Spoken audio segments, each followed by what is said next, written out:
Summer's in full swing and you can't let it pass you by. Lots of nice cars out, there's car meets going on, and you want to be part of it. But you don't want to take your fully stocked car over to the car meet. So I have an idea. We're gonna do a mini series where we build a sweet car using only $1,000. This is my E30 and also the donor for our mini series.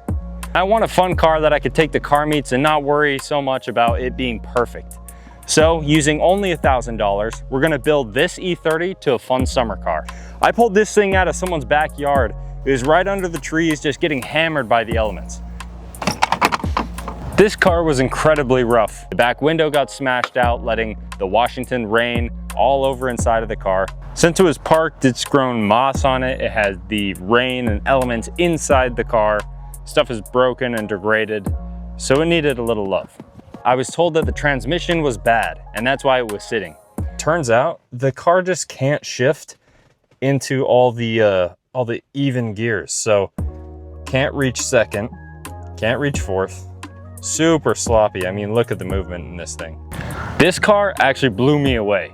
When I brought it home, we drained out the bad gas, lit that on fire, did a couple other things, and it was able to fire, and it actually runs. Not well, but it runs, which is insane. So my guess, this car hasn't run in about 20 years. That is a ton of time for a vintage car to even be sitting, and well, for any car to be sitting, but for this vintage car to actually come back to life. It was pretty crazy. I was blown away. So let me give you a little closer look at this car and we'll do a little walk around. First off, we got a broken mirror. We got a flat tire. We got a dented quarter panel. Paint's coming off. This side, another flat tire. A couple other little just like small dents in the body. Not too bad. Clear coat's definitely leaving the car. Let's take a look inside. Red interior, which is kind of cool, but not great. Now these seats are ripped. The front seats are actually not that bad. And they look surprisingly good on camera. Now the back seats, however, those are gone. They're just crusty, nasty, smells terrible. Carpet was soaking wet when I got it. You can see how much weather and age has happened in the back here. Now, when I got it, this window was missing. This is part of the build items. This rear window, I actually found one on Facebook Marketplace and scored it for 40 bucks. So we pulled out the channels, swapped the new window in, and it's working out great. A couple scratches in it, which you can see in the sun, but honestly, not bad. Inside the car, stick shift, 3 pedals. I prefer this wheel over the other style wheel, which I have in my 5 Series. I think this wheel looks a lot sharper. I was told that the transmission was bad. Watch this. This is in gear. Look at that. That's crazy. In gear, tons of movement. And we also need a shift knob. But the transmission works, which is insane. I didn't think that the transmission would actually work. Mileage are about 193,000 miles. This car is a champ. This has got to be one of my favorite things on these cars, is how the hood opens. That is so cool to me. I don't know why I love that so much. I just think it's so awesome. I mean, after this generation, everything went to kind of conventional hood and, you know, opens the normal way. I replaced a couple things that were obviously bad. The motor mounts when I got the car were totally split in half. The motor was all sitting diagonal and it rubbed the hole in this coolant hose right here. One of the pulleys down there was sitting so far, it was so offset that it had burnt a hole in the hose and the car had no water in it, completely dry. So I replaced that hose, replaced the motor mount so the engine was sitting correctly, flushed out the coolant system with water and replaced it with coolant, and it seems to be working. I believe we still have liquid in there. I probably should probably check. This motor runs rough, and when I first got it, I let it idle and run, and only 3 of the cylinders were getting hot. So 3 of my cylinders had some kind of misfire. Now, after letting the car sit with some seafoam in the system, one of the days I turned it on, it ran, and I had what looked like 5 cylinders running, but not the 6th. That's at least my guess. Now, I pulled all the spark plugs individually and cranked the car over. Every spark plug is getting spark. They're all sparking, which makes me believe that we have a fuel system problem. So, especially since some of the other injectors freed up after the seafoam, I think we had cylinders 1 and 3 finally start working.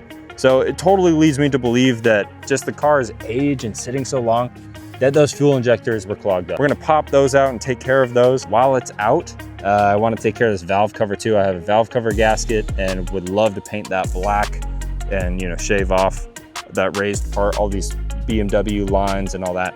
So I'd love to make that look all nice. That'll definitely be in the future.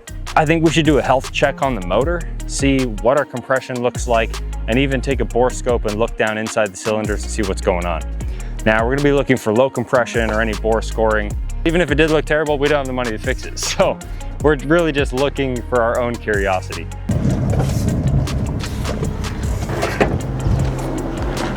All right, let's get into it. If you've never done a compression test before, hopefully I can help you out. So first, we're gonna need a compression testing tool. So this is our pressure gauge, which we're gonna insert in the spark plug hole, and it's gonna read how much pressure we're building inside the cylinder. We need to pull the relay or the fuse for the fuel pump, and then we also need to remove all the spark plugs. After all that's done and we have our pressure gauge hooked up, we're gonna crank the motor over, and it's gonna read how much pressure we can build in each cylinder. We're looking for consistency across all cylinders. Had to swap shirts because white in cars does not work very well.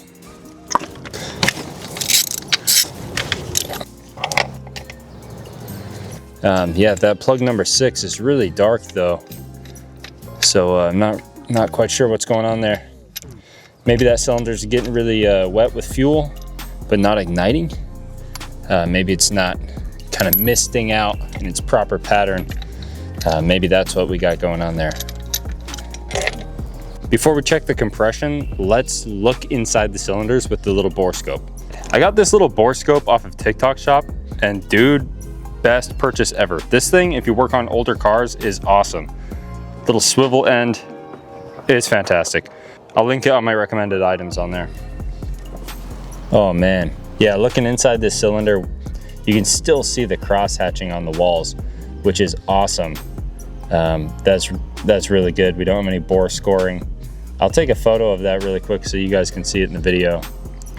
Okay, next cylinder. Again, you can see the cross hatching, which is fantastic.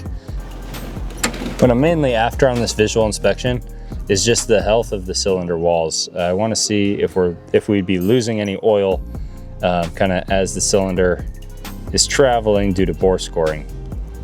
Holy cow. The cross hatching is like perfect. Take a photo of that one as well.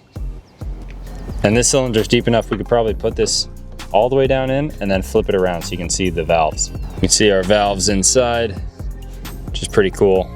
The thing in there looks rather clean, cleaner than my E36 even. Again, this cylinder looks fantastic. Looks amazing.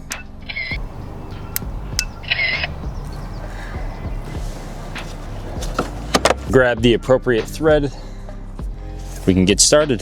And this is where I accidentally disconnected my mic. So we're performing the compression test, cranking the car over and then going and checking the pressure. We're moving down each of the cylinders, everything's looking good until we hit about cylinder 5 and 6. We're reading low compression, so we retook the test again, cranking the engine a little longer, hoping it was just a bad valves or some components not seating and sealing. Did get a little better, but I'm not hopeful that's the only issue. All right, there we go. We just wrapped up the compression test. I've seen better. I've also seen worse. I realized the mic was not hooked up for most of that test. So for the compression test, we had 150 on cylinders 1 through 4, and then we had 130 on cylinders 5 and 130 on cylinder 6. So a little weak on those higher end cylinders or the cylinders in the back. I really hope that's not due to a heat issue that existed. We're building this car for $1,000, so whatever it is, we'll take it. We're gonna have a ton of fun, even with the compression ratings that we have. It was good to see a visual inspection of the cylinders. We don't have any blow-by or oil consumption in that regard, and the compression does look fairly decent. So overall, I'm pretty satisfied with this engine, especially for sitting 20 years, that's pretty impressive. This is the car that we're gonna build for $1,000 this summer. It's gonna be a ton of fun. I already have some parts set aside and ready to go on this car. Honestly, the next steps for this are gonna be fixing a couple of the cosmetic issues. We're gonna refresh some of the trim pieces, fix that mirror that's dangling there, and start diving into making this car looking and driving better. That wraps it up for this one. Thank you so much for watching. Thank you so much for the support. Please jump on over to Instagram and TikTok. Give me a follow there and check out some of the products that we use today. Have a good one.